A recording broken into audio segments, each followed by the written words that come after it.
Okay,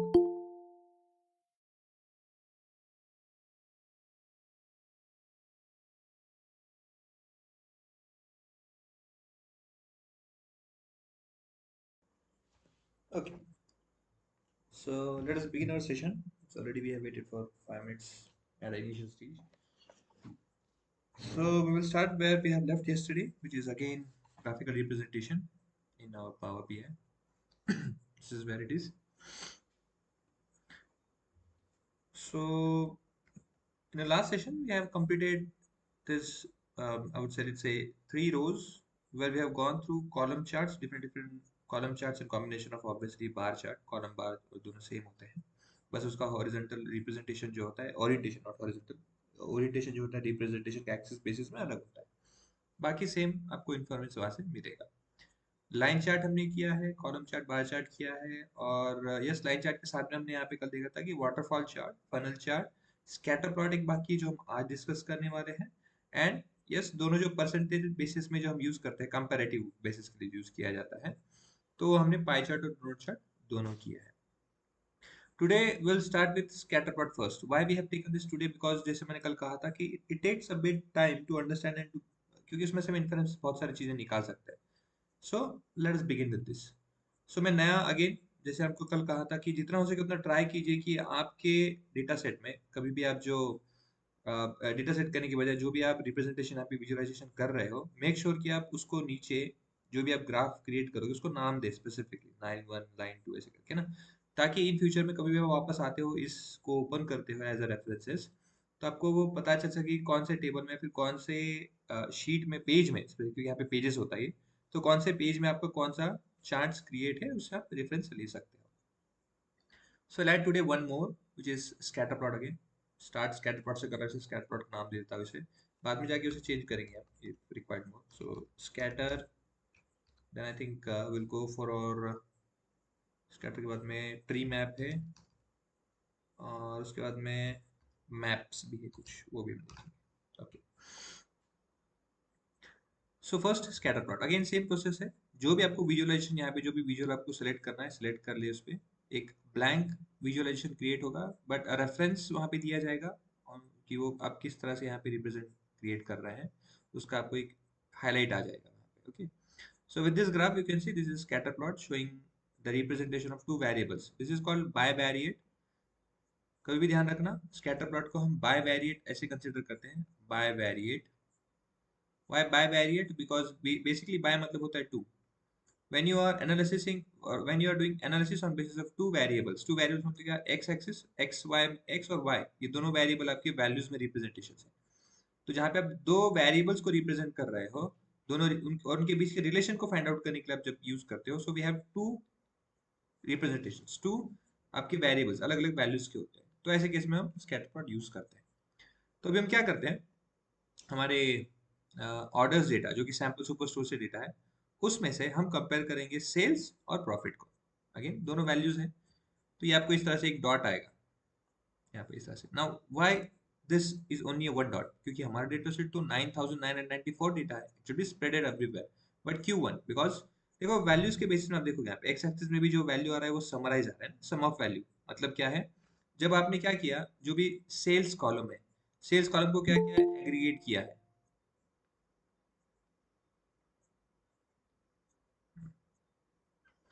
आपने क्या किया है, जो सेल्स कॉलम है,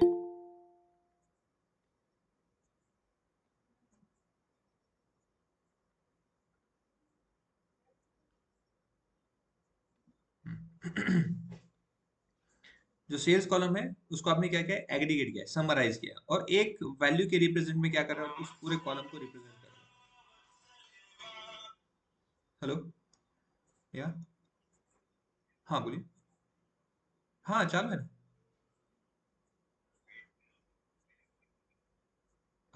क्या नाम है आपका? मेरे ख्याल से ऋषिकेश जी हो गए आप, एक सेकेंड. ऋषिकेश ऋषिकेश, नहीं आपका ये भी नहीं आया, मैसेज भी नहीं आया कुछ, मतलब एक्सेप्टेंस का. हाँ एक बार कीजिए प्लीज.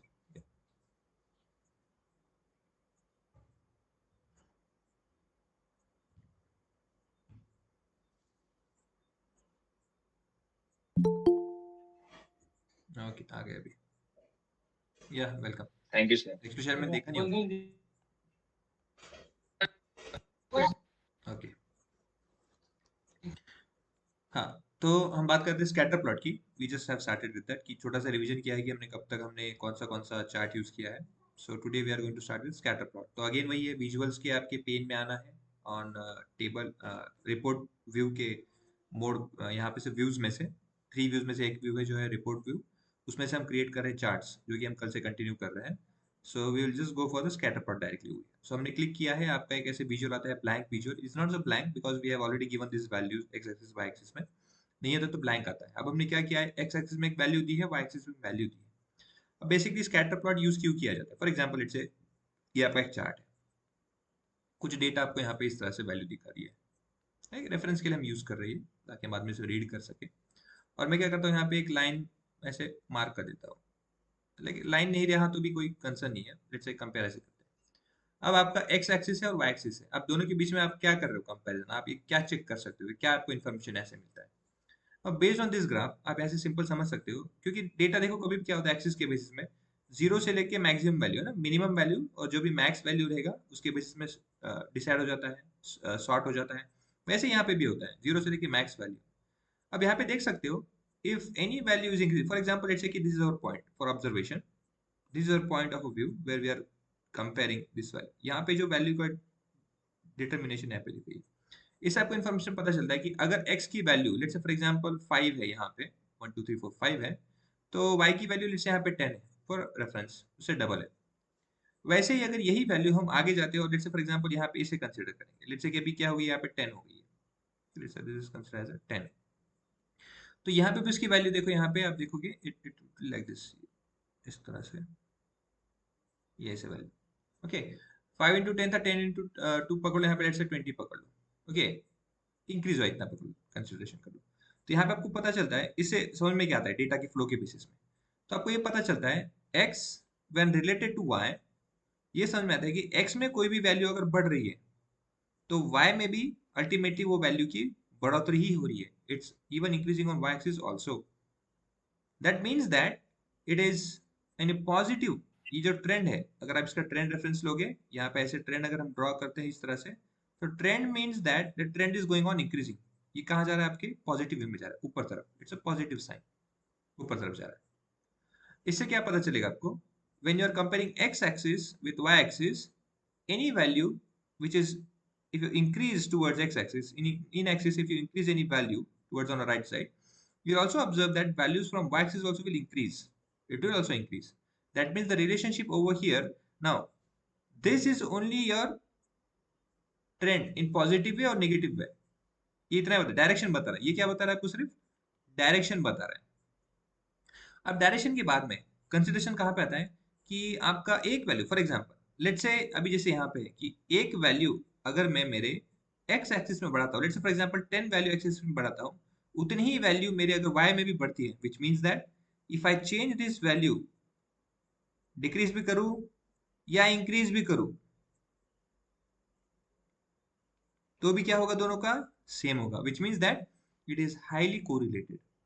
वाई हाईली कोरिलेटेड, 10 उतनी ही वैल्यू एक तो है, और उतने ही हिसाब से अगर ये पॉजिटिव तो पॉजिटिव है, निगेटिव निगेटिव हो रहा है। मतलब क्या है डेटा में, अगर डेटा आपका कुछ इस तरह से है, एक्स एक्सिस में जो भी वैल्यू बढ़ाओगे वाई एक्सिस में वो नेगेटिव होगा। अगेन इसका मतलब क्या है, एक्स एक्सिस बढ़ रहा है तो क्या हो रहा है, आपका वाई एक्सिस नीचे नीचे जा रहा है। बट अगेन सिर्फ डायरेक्शन चेंज हुआ है, लेकिन दोनों में कोरिलेशन तो हाई है। हाई कैसे पता चलता है, अगेन डेटा जितना क्लोज रहेगा आपके इस लाइन के थ्रू, इस लाइन के डिटर्मिनेशन, जितना डेटा कंपोज रहेगा ओवर दिस लाइन, एक ऐसे मिडिल पोस्ट पे, तो वो ज्यादा है। स्कैटर रहेगा डेटा का डिस्पर्शन, अगर डेटा का डिस्पर्शन स्कैटर्ड है, ऐसे इस तरह से सब जगह फैला हुआ है इस तरह से, तो ऐसे केस में क्या है, ये जो डेटा है it is very weak. Weak होगा या मॉडरेट होगा, देना कि depends on value, it also depends on value again, क्योंकि आर की वैल्यू जो होती है आपको ऑलरेडी हमने डिस्कस किया है, this r value defines whether it is weak और not. But anyhow in overview, ये वैल्यू अगर ऐसे बहुत सारा स्प्रेडेड डेटा, क्या आपका ऐसे स्प्रेडेड रहेगा, तो ऐसे केस में क्या है, आप इस तरह से लगाओ, इस तरह से, मतलब किसी भी तरह से आप एक ट्राई करोगे कि रिलेशनशिप फाइंड आउट करेगा, तो नहीं हो पाएगा, because there is no relation, x और वाई के बीच में कुछ रिलेशन है ही नहीं। यहाँ पे जबरदस्ती करने के बावजूद भी यहाँ पे आपको कुछ उसमें से आउटपुट नहीं मिलेगा। सो स्कैटर प्लॉट बेसिकली डिफाइन या फिर यूज इसलिए किया जाता है, एक तो डायरेक्शन फर्स्ट, कि डायरेक्शन कहाँ पे है, और दूसरा उसका स्ट्रेंथ। ये दो चीजों के लिए बेसिकली यूज किया जाता है। हाँ, उसमें से सेकेंडरी ऑप्शन होता है कि भाई वो क्लस्टर किस कौन सा है, किससे बिलोंग करता है, ग्रुप कौन से है, this are the secondary concerns. But first is our direction and strength. तो ऐसे केस में हमको क्या फाइंड करना है, हमें कंपेयर करना है कि प्रॉफिट और सेल्स के दोनों के बीच में रिलेशन कैसा है। मतलब सेल्स अगर बढ़ रहा है तो क्या प्रॉफिट भी बढ़ ही रहा है, ऑब्वियसली होना तो यही चाहिए ना। रिलेशन कैसा होना चाहिए, if your sales is increasing so your profit should also get increase. ये होना चाहिए बेसिकली इस तरह से, साइड बाय साइड। मगर ऐसा होता नहीं है, कभी कभी क्या होता है, ऐसा भी होता है, देखो सेल्स बढ़ रहा होता है मगर प्रॉफिट का रेट, जो स्पीड होता है वो कम होता है कभी कभी। किसी किसी का डायरेक्ट ऐसा होता है, एकदम प्रोपोर्शन ऐसा एकदम हाई में। कभी कभी किसी का ऐसा भी हो सकता है कि it would be like this, somewhere like this, ऐसे फ्लैट करके स्लोली ग्रेडियंट चल रहा है। ओके ना, अगर कांस्टेंट रहेगा तो क्या है कि कुछ फायदा नहीं। If it's a constant that means that इसके ऊपर वो जा ही नहीं रहा है। स्टार्टिंग से ही प्रॉफिट ये था, प्रॉफिट ही प्रॉफिट तो नहीं है, भले कितना भी सेल्स करो प्रॉफिट इसके ऊपर नहीं जा रहा है, कांस्टेंट रहेगा तो। अगेन यही वैल्यू अगर चेंज हो जाएगी डायरेक्ट ऐसे आएगी तो क्या होगा, जितना आप सेल्स कर रहे हो उल्टा हो रहा है, उसका प्रॉफिट बिलो जा रहा है। तो ये हम डायरेक्शन के थ्रू पता कर सकते हैं। Let us find it out. अब हम क्या करेंगे, जो यहाँ पे सम वैल्यू दिख रहा है आपको, जैसे मैंने कहा था सम वैल्यू क्या रिप्रेजेंट कर रहा है, एक सिंगल वैल्यू x, ये पूरे कॉलम को। वैसे ही क्या है ये y सिंगल वैल्यू पूरे y कॉलम को रिप्रेजेंट कर रहा है। We want individual values comparative ना। सो हम क्या करेंगे, इसे डोंट समराइज करेंगे, don't summarise the values. Again don't summarise the values. तो दोनों को कंपेयर करके मिल जाएगा यहाँ पे, ये देखो इस तरह से। अब यहाँ पे आप देखोगे, मैं इसको जूम करता हूँ थोड़ा, ग्राफ को फोकस, या that, see this is your profit margin. यहाँ से आपको डिफरेंशिएट करना है। अगर जीरो लाइन, जैसे लाइन है ये क्या है, जीरो का ऑब्वियसली। मतलब क्या है, ये जो लाइन है जीरो, ये एक्सिस जो है ये डिफाइन कर रहा है। अगर किसी का प्रॉफिट तो ऑब्वियसली क्या है, प्लस में होना चाहिए। अगर लॉस में जा रहा है तो नीचे। मतलब क्या है, ओवर पीरियड ऑफ सेल्स अगर आपका सेल्स बढ़ रहा है तो किस तरह से परफॉर्म हो रहा है। हाँ, इसका मीनिंग क्या है, yes there is a profit, ऐसे नहीं कि नहीं है, कुछ है डायरेक्ट प्रॉफिट। देखो ये जो लाइन दिख रहा है आपको, ये टेक अदर कलर, ये जो लाइन है यहाँ पे जो जा रहा है यहाँ पे, इट सिंपली मीन्स दैट अगर ये लाइन देखोगे आप, अगर सब डेटा इस तरह से फॉलो होता तो you would have said that कि जैसे जैसे मेरा सेल्स बढ़ रहा है वैसे वैसे मेरा प्रॉफिट भी बढ़ रहा है। And you could have also get, अगर ये आप डेटा पॉइंट देखते हो तो दिस इज द रेट। ये वैल्यू कितनी है again, let's say this value is around 8K and this value over here is let's say 4K। 4K मतलब 8,000 का सेल करते हो तो 2,000 प्रॉफिट तो आपको मिलेगा ही मिलेगा, सॉरी 4,000, 4,000 का आपको प्रॉफिट मिलेगा ही मिलेगा। ये हम कंपेयर कर